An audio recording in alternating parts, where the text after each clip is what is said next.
నమస్తే, నేను Vijaya Reddy. Jubilee Hills by election ఏ సర్వేలు చూసినా కూడా కారు ముందంజలో ఉందనేది అందరికీ తెలిసిన విషయమే. కాకపోతే ఇక్కడ ఏంటంటే వాళ్ళలో ఉన్న ఒక భయం అంతా కూడా అభ్యర్థి నుంచి సింపతి వర్కౌట్ అవుతుందేమో అనేసి వాళ్ళు పాపం అంటే ఎత్తుల మీద జిత్తులు వేసుకుంటూ వెళ్తున్నారు. సో ఈ నేపథ్యంలో నిజంగానే వర్కౌట్ అవుతుందా? ఇప్పటికిప్పుడు వాళ్ళ ఇంటెలిజెన్స్ నుంచి కూడా సర్వే రిపోర్ట్లు తెప్పించుకుంటే కారే ముందంజలో ఉంది అని అంటుంది. నిజంగానే ఇక్కడ ఏం వర్కౌట్ కాబోతుంది?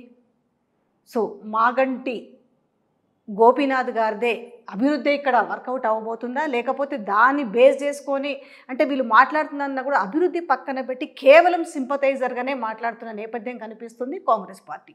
సరే చూద్దాం అసలు ఏది వర్కౌట్ అవుతుంది, ఏ విధంగా ఉండబోతుంది. సో మనతో ఉన్నారు మాగంటి సునీత గారు ఉన్నారు. సో బోల్డ్ విషయాలు అడిగి తెలుసుకుందాం. నమస్తే అండి. First of all the best. Thank you. So ఒక మెట్టెక్కి మీరు విజయం సాధించినట్టే అనుకోవాలి. జనరల్గా మీరు ఫేస్ చేస్తున్న విధానం కూడా అంటే 3 దఫాలుగా గోపీనాథ్ గారు ప్రజల్లో ఉన్నారు. అప్పుడు మీరు ఏం అబ్జర్వ్ చేశారు? అప్పటికి ఇప్పటికీ ఉన్న తేడా ఏం కనిపిస్తుంది? అంటే మీరు ఇప్పుడు డోర్ టు డోర్ క్యాంపెయిన్ చేస్తున్నారు, ప్రజల్లో తిరుగుతున్నారు, అంటే ఏమనిపిస్తుంది? 3 సార్లు గెలవటం అంటే మాటలు కాదు. ఎంత కష్టపడి ఎంత దాకా వచ్చారనేది అర్థమవుతుంది. ఎంత కష్టపడితే ప్రజల్లో ఉండి వాళ్ళకి అన్నీ చేసి పెట్టి ఎంతవరకు వచ్చారంటే వాళ్ళ అండదండలతో.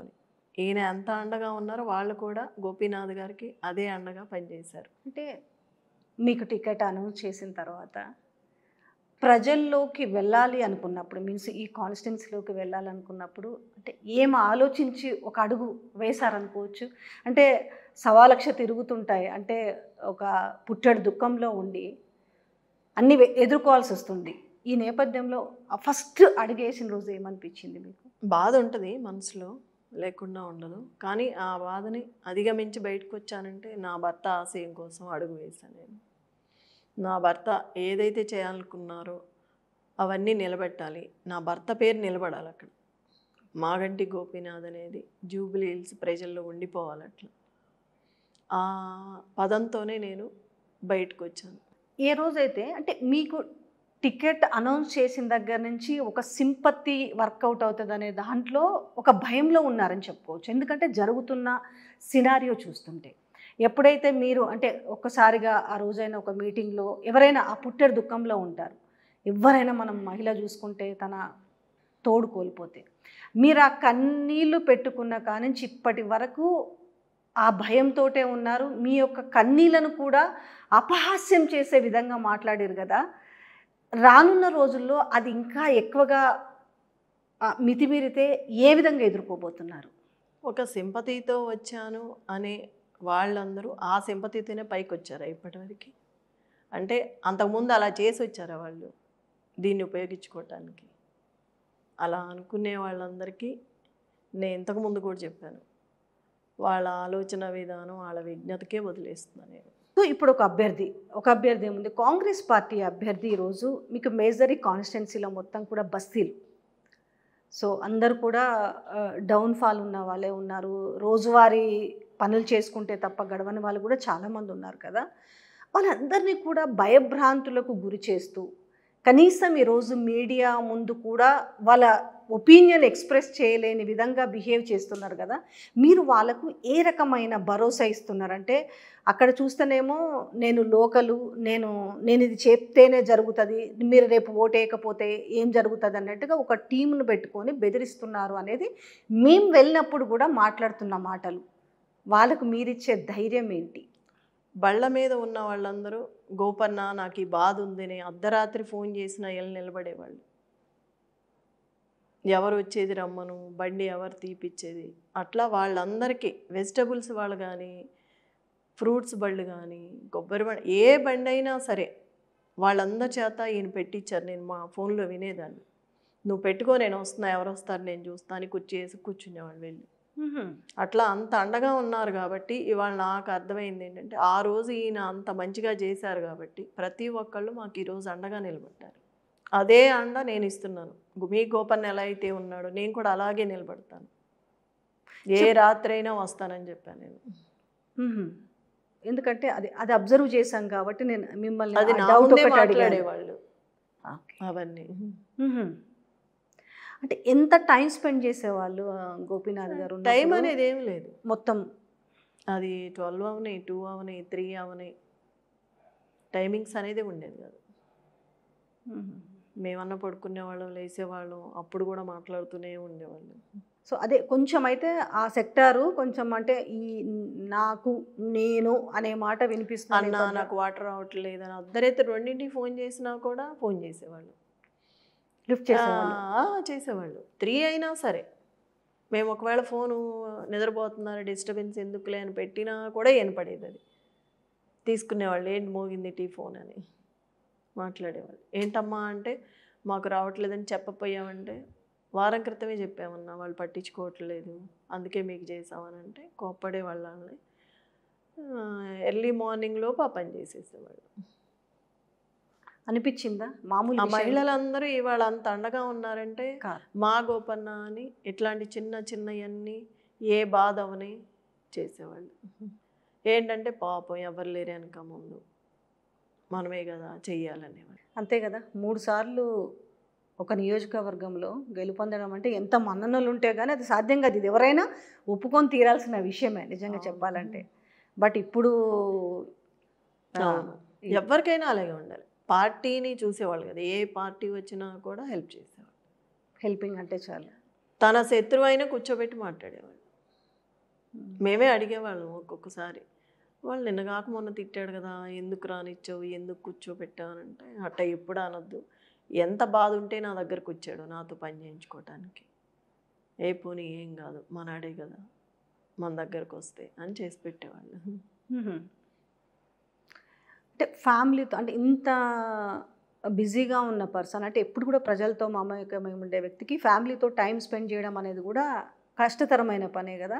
అంటే మీకు ఇప్పుడు కొంచెం ఆ డిఫరెన్స్ తెలియవచ్చు కదా. అంటే ఏదో రోజన్నా అరే మా కోసము పిల్లల కోసం ఎక్కువ టైం ఇవ్వలేకపోయింది అనే విషయాన్ని ఎప్పుడన్నా అనుకున్న సందర్భాలు కానీ ఉన్నాయా? మేము అనుకోలేదు, ఈయన అనుకున్నారు. ఎందుకంటే ఈయన చేసే పనులు తెలుసు కాబట్టి ఎప్పుడు కూడా ఇబ్బంది లేకుండా వెనక నుంచి సపోర్ట్ చేసేవాళ్ళం అందరం, పిల్లలు కానీ మేము కానీ. నాన్న ఇబ్బంది పడకూడదని వాళ్ళు అనుకునేవాళ్ళు. ఏదన్నా నన్ను అడిగేవాళ్ళు, నాకు చేత కాకపోతే అప్పుడు వాళ్ళ ఫాదర్ని అడిగేదాన్ని, ఈ పని కావాలి అని అంటే నంబర్ ఇచ్చేవాళ్ళు, మాట్లాడుకొని ఆ పని చేసుకునేవాళ్ళం. ఎప్పుడు కూడా ఇబ్బంది పెట్టేవాళ్ళం కాదు. ఫుడ్ అది మాత్రం టైం ప్రకారం చూసుకునేవాళ్ళం. ఎంత పనున్నా వీనికి వెనకమాలి మిగిలిన పనులన్నీ నేను చేసి పెట్టేదాన్ని, ఇబ్బంది లేకుండా ముందు ముందే చేసి పెట్టేవాళ్ళు మొత్తం. మీతో పాటు ఇప్పుడు 3 పిల్లలు కూడా ఇప్పుడు ప్రజల్లో తిరుగుతున్నారు కదా, వాళ్ళకి ఎట్లా అనిపిస్తుంది అంటే వాళ్ళకి నమ్మకం ఉంది మా అమ్మ చెయ్యగలదు, నమ్మకం. వాళ్ళ ఫాదర్ ఉన్నప్పటి నుంచి వాళ్ళకి తెలుసు కాబట్టి మా అమ్మ ఏ పనైనా చేయగలదు, భయపడదు అనేది తెలుసు వాళ్ళకి. అంటే ఇంత ఒక పొలిటికల్గా ఈరోజు ఇంటింటికి వెళ్ళి అంటే ఒక ఓటు అడిగే విధానంలో కానీ జరుగుతున్న విధానాన్ని ఎట్లా మౌల్డ్ అయ్యారని చెప్పుకోవచ్చు 3? అంటే నేను కూడా రఫ్గానే పెంచాను మొదటి నుంచి. కాకపోతే ఒకటి అనుకున్నాం మేము, ఎవరైనా ఒకళ్ళ చేతి మీదగానే పెంచాలి పిల్లల్ని, ఇద్దరు ఉండకూడదు.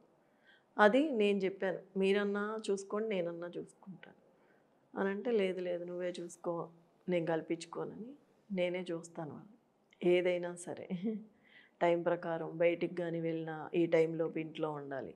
అందుకే నాకు తెలిసి ఇప్పుడు అందరికీ అంటే అంతకుముందు తెలియదు కానీ ఇప్పుడు బయటకు వచ్చిన తర్వాత 100కి 100 మార్కులకు ఎక్కువ పడ్డాయనే చెప్పాలి నిజంగా మాత్రం. ఏం ఫీడ్బ్యాక్ ఇస్తున్నారు వెళ్ళిన తర్వాత? మీరంటే చూస్తున్నారు, వాళ్ళు వెళ్ళొచ్చిన తర్వాత ఫీడ్బ్యాక్ ఏమని ఇస్తున్నారు? చెప్తారు, ఎక్కడన్నా ఏదన్నా జరిగినా ఈ సిచ్యువేషన్ జరిగింది ఇట్లా చెప్తున్నారు, వాళ్ళు సరిగ్గా పనిచేయరు, నానున్నప్పుడు చెప్పలేకపోయాం మేము అని కొన్ని చెప్తున్నారని నాకు చెప్తారు ఇంటికి వచ్చి. మీరు వెళ్తున్నప్పుడు బస్తీవాసులు కొన్ని సమస్యలు కూడా చెప్తుంటారు కదా, మాకు ఇది తీర్చమండమ్మా అని. మీకు మీ దగ్గరికి ఎక్కువ చెప్పుకుంటున్నవి ఏమున్నాయి? ఇప్పుడు కాంగ్రెస్ పార్టీ పాలన వచ్చేసి కూడా ఆల్మోస్ట్ 22 నెలల పాలనలోనే చాలా విపరీతమైన వ్యతిరేకత వచ్చింది కదా. ఈ నేపథ్యంలో కొంచెం వాళ్ళ మీద కంప్లైంట్స్ కూడా విపరీతంగా పెరిగినాయి కదా, మాకు ఇది చేయట్లేదు అది చేయట్లేదు. మీకు బేసిక్గా చెప్పే అంశాలలో ఏమున్నాయి? పెద్ద ఏజ్ వాళ్ళు పింఛన్ రావట్లేదని చెప్తున్నారు, చదువుకునే పిల్లలకి స్కూటీలు ఇది అన్నారు. ఏ ఒక్కటి కూడా మాకు సక్రమంగా రాలేదు, అందలేదు, చెయ్యలేదు అనేది చెప్తున్నారు. మా గోపన్న ఉన్నప్పుడు మా గోపన్న ఇచ్చిన పింఛన్ 2000 ఇప్పటికీ వస్తున్నాయి మాకు. డ్రైనేజీలు వేయించారు, రోడ్లు వేయించారు, మేము అడిగినవన్నీ చేసి పెట్టారు, మాకు అవే ఉన్నాయి, ఇప్పటికీ కొత్తగా చేసింది ఏమీ లేదని చెప్తున్నారు. సపోర్ట్ ఎట్లా ఉంది అంటే మీరు మొన్న ఆల్రెడీ అందరిని పిలిచి మీటింగ్ కూడా పెట్టారు కదా పెద్ద సారు, ఎట్లా ఏం చెప్పారు, ఎలాంటి భరోసా ఇచ్చారు మీకు? అందరూ బాగా కలిసి పని చేయాలి, ఇంకా కష్టపడాలని చెప్పారు. సార్ ధీమా వ్యక్తం చేసిరా ఏమన్నా కేసీఆర్ గారు అంటే ఖచ్చితంగా గెలుస్తాము? ఓకే. రెండోది ఎట్లా ఉంది ఇప్పుడు టోటల్గా మీకు అంతా కూడా ఇప్పుడు ఇటు కేటీఆర్ గారు కావచ్చు లేదంటే హరీష్ రావు గారు కావచ్చు బాగా యాక్టివ్ రోల్ పెద్ద బాగా కనిపిస్తుంది, మీకు ఎలా అనిపిస్తుంది? మీకు వ్యక్తిగతంగా అంటే ఫ్యామిలీకి ఇచ్చే సపోర్ట్ కానీ మిమ్మల్ని మోరల్గా వాళ్ళు ఎన్నుకుండి పుష్ చేసే విధానం ఎట్లా ఉంది? ఎందుకంటే మీరు అంటే 3 సార్లు గోపీనాథ్ గారు ప్రజల్లో ఉన్నప్పటికీ మీరంతా బిహైండ్లో ఉండి నడిపించారు, ఇప్పుడు మీరు ప్రజల్లోకి వచ్చారు కదా, ఎలాంటి సపోర్ట్ ఉంది అక్కడి నుంచి మీకు? గోపీనాథ్ గారు పోయిన దగ్గర నుంచి చాలా అండగా ఉన్నారు మాకు. హాస్పిటల్లో ఉన్నప్పటి నుంచి ఒక కుటుంబంలో మమ్మల్ని ఒక కుటుంబంలో చూసుకున్నారు, బాగా హెల్ప్ఫుల్గా ఉన్నారు. ఒక సొంత అన్నలా కనిపెట్టుకొని ఉన్నారు పిల్లల్ని కానీ నన్ను కానీ. ఇప్పుడు వరకు కూడా ఎక్కడి వరకు రాగలిగానంటే కేసీఆర్ గారు కేటీఆర్ గారు ఇచ్చిన ధైర్యంతోనే ఇక్కడి వరకు మేము రాగలిగాం. అంటే మేము బాగా సపోర్ట్ చేశారు, ఏ బాధ ఉన్నా ఏ ఇబ్బంది ఉన్నా సపోర్ట్గా నిలబడ్డారు మా ఫ్యామిలీకి. సో ఎలా అనిపిస్తుంది ఇప్పుడున్న మిమ్మల్ని రిసీవ్ చేసుకుంటున్న విధానం? చాలా బాగుందని చెప్తున్నారు, మా గోపన్న అని గుర్తు చేస్తున్నారు కదా. మీకు అంటే గెలుపు ఓటముల పైన అంటే గెలుపు పైన అంటే అక్కడ చూసుకుంటే అధికార పార్టీ అవునన్నా కాదన్నా కూడా చాలా అధికార బలం ఉంటుంది, అండబలం ఉంటుంది, ధనబలం ఉంటుంది, ఇవన్నీ కూడా పనికొస్తాయి, క్రైటీరియాస్ అయితే చేస్తారు. సరే అవి వర్కౌట్ అవుతాయా లేదా అనేది సెకండరీ థింగ్. మీకు కానీ ఇప్పుడు తిరుగుతున్న మీ 3 కిడ్స్కి కానీ మీ పిల్లలకు కానీ ఎలాంటి కాన్ఫిడెంట్ వచ్చింది? గోపీనాథ్ గారు చేసిన అభివృద్ధి పనులు ఇవే గెలిపిస్తాయి. ఏం చేసిన మంచి పనులు ప్రజలకు గుర్తుపెట్టుకుంటారు కదా. సరే ఈ సందర్భంగా ఒకసారి ఎట్లాగో మీ పిల్లలు కూడా తిరుగుతున్నారు కాబట్టి 3, 2 అమ్మాయిలు 1 అబ్బాయి ఏం చేస్తుంటారు, నిజంగా ఏం చదువుతున్నారు వాళ్ళు? మా పెద్ద పాప అయిపోయింది ఫ్యాషన్ డిజైనింగ్, బాబు బిజినెస్ బీబీఎల్ చేస్తున్నాడు, చిన్న పాప ఎల్ఎల్బి చేస్తుంది, 3rd ఇయర్. బాబు ఏదో యాక్టింగ్లో కూడా రావాలనుకున్నారు అనేది విన్నాం, నిజమే? సారు కోరిక, బాగా ఇష్టమైన కోరిక యాక్టింగ్ ఫీల్డ్లోకి తీసుకురా. ఆయన ప్రొడ్యూసర్ కదా సారు, 9 మూవీస్ తీశారు. అలా నా కొడుకు కూడా అవ్వాలి అనే కోరిక ఉండేది, అందుకని యాక్టింగ్ నేర్పిస్తున్నారు. సారు అనుకోకుండా ఇలా అయింది కాబట్టి 1 మంత్లో అయిపోయేది, స్టాప్ చేసేసాడు. సో ఉండుంటే తెలంగాణ అయ్యి ఉండేదేమో కదా. సో ఈ 26 డిసెంబర్కి స్టార్ట్ చేయాలనుకున్నారు. మళ్ళీ చూస్తారా ఆ కోరికని నెరవేర్చుతారా? చూడాలి, ట్రై చేస్తాను. ఒక్కటేసారి అంటే ఒక కుటుంబ పెద్దను కోల్పోవడము మీన్స్ తోడును కోల్పోవడము, ఇటువైపు పొలిటికల్ ఎంట్రీ అంటే ఎక్స్పెక్ట్ చేసి ఉండరు కదా అవకాశం, కానీ ఇలాంటిది ఒకటి వస్తుంది ఇంత అకస్మాత్తుగానే ఎక్స్పెక్ట్ చేసి ఉండరు కదా. చెయ్యలేదు, కానీ నేను పడిన బాధే నన్ను ఒక బండరాయిగా మార్చింది అనుకోవాలి. నేను పడిన ఇబ్బందులు బాధలు ప్రతి ఆడపిల్లకి ఉంటాయి. ఒక ఇంటికి వచ్చినాక నేను అనుభవించాను ఆ బాధని, అవే నాకు పాఠాలు నేర్పు. ఇంకా ధైర్యంగా మీరు ఆకర్షితోనే నేను ఈరోజు కూడా ఒక పని చేయాలనుకుని పట్టుదలతో వచ్చాను. కానీ నిజంగానే ఇంకా మీరు చాలా గుండె ధైర్యం చేసుకొని ఇప్పటికీ నిజంగా అదే హ్యాట్సాఫ్ అని చెప్పాలి. ఇటు చిన్నపిల్లలు వాళ్ళని సవరించుకుంటూ వాళ్ళకు చెప్పుకుంటూ ఒక పెద్ద బాధ్యత. నా భర్త ఆశయాన్ని నిలబెట్టాలి. నేను పడిన బాధలు కూడా ప్రతి వాళ్ళకి ఉంటాయి, చెప్పుకోలేరు కొన్ని కొన్ని. ఒక ఆడపిల్ల బాధ ఒక ఆడపిల్లకే తెలుస్తుంది. అవి ఈరోజు చెప్పాలి కాబట్టి చెప్పగలేదు, లేకపోతే ఇప్పటి వరకు నేను ఎప్పుడు కూడా చెప్పలేదు. అదే మాకు అడగాలంటే కూడా అది ఇబ్బందిగానే ఉన్నప్పటికీ కూడా, ఎందుకంటే చూస్తున్నాం, ఎందుకంటే ఎలా ఉంది అనేది సిచ్యువేషను, ఏ విధంగా ట్రోల్ చేశారు. ఒక ఆడపిల్లగా మనం చేయలేదంటే ఏమీ లేదు. నాకు ఆ ఛాన్స్ ఇప్పుడు వచ్చింది, చేయగలగాలనుకున్నాను, ముందుకు వచ్చాను. నా భర్త నేర్పినవి నేను అనుకున్నాను. ఏం చెప్తుండేవారు జనరల్గా? అంటే కంప్లీటు రాజకీయాల్లో ఉన్న ఫ్యామిలీ కదా, అంటే ఏం చెప్తుండేవారు సార్ నిజంగా? అంటే ఓపిక విషయంలో కానీ ఎట్లా మెలగాలనే విషయంలో ఏం చెప్తుండేవారు? ఎప్పుడు ఎవరితో ఎలా మాట్లాడాలి, ఎప్పుడు ఎక్కడ ఎట్లా ఉండాలి అని కొన్ని కొన్ని చెప్పేవాళ్ళు నాకు అప్పుడు. ఏ మనిషి దగ్గర ఎట్లా ఉండాలి, అందరితో బాగుండాలి కానీ ఏ మనిషి దగ్గర ఎట్లా మెలగాలి, మన శత్రువు అయినా కూడా మనం ఎట్లా ఉండాలి ఆ శత్రువు దగ్గర చెప్తా ఉండేవాళ్ళు. మీరు ఇప్పుడు ఆ ప్లేస్లో రీప్లేస్, గెలిస్తే రీప్లేస్, ఓకే విజయం ఇప్పటికైతే ముందంజలో ఉన్నారు. మీరు ఈ కాన్స్టిట్యున్సీకి ఎమ్మెల్యే అయితే మీరు ఎలా సేమ్ మరిపిస్తారా గోపీనాథ్ గారి ఒక డెవలప్మెంట్? గోపీనాథ్ గారు ఏ ఆశయాలైతే పట్టుదలతో సాధించేవాళ్ళు అదే పట్టుదలతో నేను కూడా పూర్తి సమయం చేస్తాను. నాకేదన్నా చెయ్యలేను, ఇది కొంత ఇబ్బంది ఉంది అనుకుంటే కేటీఆర్ అన్నకు చెప్తాను, అది చేయించుతాను. ఏ టైం అయినా మీరు కూడా సేమ్ ఎప్పుడైనా స్పందించడానికి ఇందులో ఆడ మగ ఏమి తేడా లేదు. ఎవరు ఏ పనైనా చేయగలము. ఆడ అనేది మనం అనుకుంటంలో ఉంటుంది, వాళ్ళు చేసేది మనం చేయలేదంటూ ఏమీ ఉండదు, ఏదైనా చేయొచ్చు. ఆ కామెంట్స్ అనేవి తర్వాత సంగతి, అనేవాళ్ళు అంటూనే ఉంటారు. మనం చేసే పని మనం చేసుకోవాలి. Exactly correct. అది లేటుగా అయినా తెలుస్తుంది. కానీ ఒక్కటి అడుగుతాను, కామెంట్ కానీ ఆ కామెంట్ అని దాన్ని వదిలిపెట్టకుండా మీరు బీ ఫామ్ తీసుకునే రోజు కూడా మళ్ళీ దాన్ని రిపీట్ చేసిరు. మరి అంత దుఃఖం ఉంటే ఆ రోజు మరి ఆ బీ ఫామ్ తీసుకుంటప్పుడు ఎందుకు ఏడవలేదనేసి ఒక వెటకారం మాటలు మాట్లాడినరు. దీనికి ఏం చెప్తారు? అంటే ఆయనకి ఏమైనా దివ్య దృష్టి ఉందా చూడటానికి అక్కడికి వచ్చి ఏడవలేదు ఆ అమ్మాయి అని? అంటే ఎవరినన్నా పంపించారా నాతోటి చెప్పటానికి? అవన్నీ పిచ్చి మాటలు. కానీ ఏదున్నా మనం ఏడ్చామా ఏడవలేనా అనేది ఆయనకి బయటికి చెప్పాలా? అంటే ఆ ఫోటోలో చూసి మాట్లాడటం తప్పితే ఏం తెలియదు కదా. అనుకునే వాళ్ళు అనుకుంటూనే ఉంటారు, పట్టించుకోకూడదు మనం. చాలా ఒక్క మాట చాలండి, ఎందుకంటే వాళ్ళ విఘ్నతే కదా, ఇంకా దానికి మించి ఏముంది. రేపు మళ్ళీ అలాంటి చిల్లర మాటలు మాట్లాడాలన్నా వాళ్ళ విఘ్నత వదిలేయడం తప్పించి ఇంకేమీ లేదనేది చాలా పట్టించుకోకూడదు మనం అలాంటి. ఎగ్జాక్ట్లీ, అవన్నీ వదిలేయాలి. చివరిగా ఒక ప్రశ్న అండి, మీరు జూబ్లీ హిల్స్ ప్రజలకి మీకు ఓటేయాలంటే ఏం చెప్పదలుచుకున్నారు? మీకు ఎందుకు ఓటేయాలన్నా, లేదంటే మీరు వాళ్ళకి ఏమన్నా విన్నపం చేసుకోవాలన్నా కూడా ఏం చెప్తారు?